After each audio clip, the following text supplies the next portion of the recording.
Kansas and Missouri are home to millions of cattle, bought, raised, and sold by men like David Foster. Born and raised on a dairy farm in southeast Kansas, fourth generation. Foster shared his story with KCTV5's Betsy Webster and me. He farms in Bourbon County, Kansas. In addition to the dairy, he owns Cash Cow Enterprises, a company that sells metal buildings like this one. It was through this business he met a cattleman from northwest Missouri, Joey Nelson. I thought that we were friends. Last spring, Nelson offered to tear down a building himself and reassemble it on his own farm.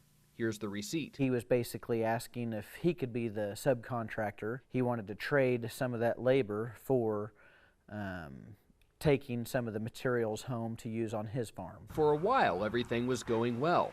The two started talking on a regular basis. He understood my work ethic. He could relate to the hours and the strain, all that goes into farming. Eventually, Nelson convinced Foster to buy these refrigerated trailers so he could lease them. Here's the receipt from that agreement. So I was like, well, it's a good deal.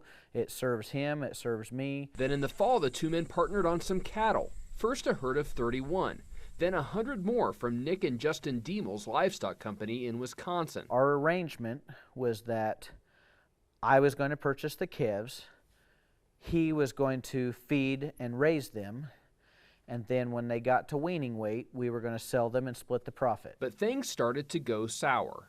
Foster says Nelson stopped making payments on the trailers and the shed. You feel like you got stabbed in the back. Their cattle deal wasn't going well either. It came time for them to be due, to be weaned, and then sold.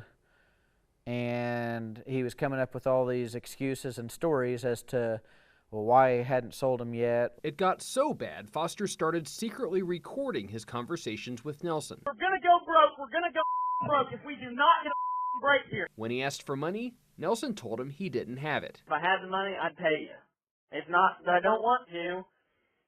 I can't. The audio is difficult to understand in places, but Nelson seems defensive. He says he's caught between people who aren't paying him and people he owes money to. And I've got guys in Wisconsin that, you know what, I'm trying to be nice because I know they are going to lose everything they own. He also references one of the Diemel brothers. I told Justin, I said, Justin, I know we owe you a load of money. He tells Foster that he's ready to hurt himself or someone else. Short of pulling a gun on somebody and hoping I don't go to jail myself. I was basically ready to go visit and tell him face to face, or, you know, we needed to count cattle.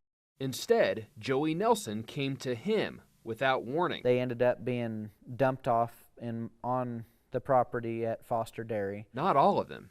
Only about 35 of the 131. And as these pictures show, they looked malnourished. Those calves that we got, it just about made us sick to our stomach when they showed up. Underweight, missing patches of hair.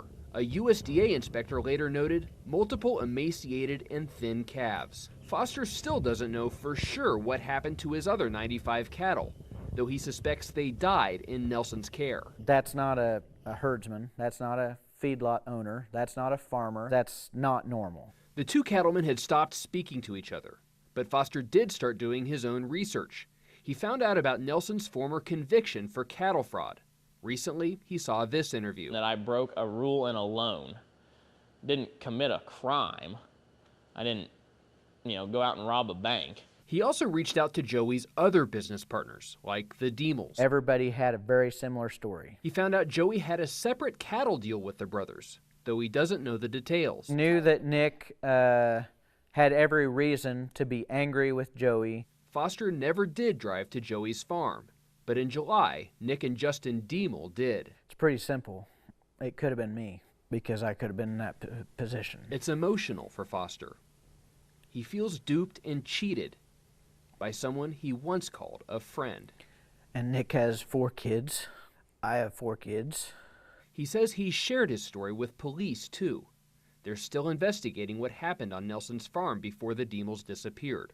Right now, he's been charged with vehicle tampering, but not murder. Just a fluke that they suffered this